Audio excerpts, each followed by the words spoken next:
Kandidatja e Partisë Socialiste Kejsi Spahia ishte e ftuara e radhës të emisionit Studio e Hapur me gazetarin Teodor Gjerga. Në fjalën e saj, Spahia puri theksin tek investimet në Shkodër që po realizohen nga qeveria. Për Shkodrën ka 8 investime strategjike, cilat një pjesë për tyre kanë nisë dhe një pjesë ndoshta janë edhe drejt përfundimit, po pjesë tjetër që po planifikohen. Gjitha këto investime besoj se po japin Shkodrës vëmendjen e duhur.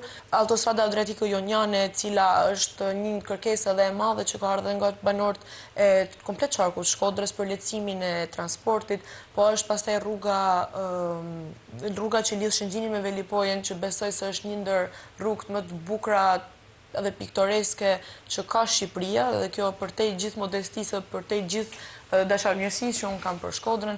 Pastaj kemi rrugën e Shirok-Zogaj, është rruga e Komanit, rruga e Dugagjinit, janë 2 hekurulla që lidhin Shqipërinë me Shkodrën konkretisht me Kosovën edhe me Malin e Zi.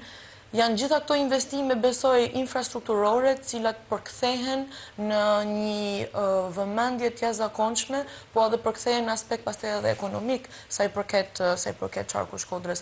Partia Socialiste në Shkodër synon 5+ mandate, ndërsa theksoi se vota për PS i hap rrugë shumë investimeve, u shpreh kandidatja e PS Kejsi Spahia. Qytetarët me 11 maj duhet votojnë Partinë Socialiste, sepse është e vetmja parti e cila mund t'i japi mundësinë e pasaportës europiane dhe ta bëj Shqipërinë pjesë e Bashkimit Evropian.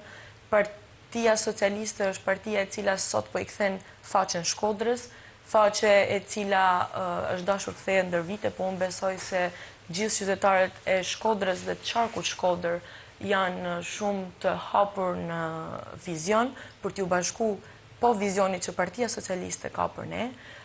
Në fund, Kejsi Spahia ka një thirrje për të votuar Partinë Socialiste.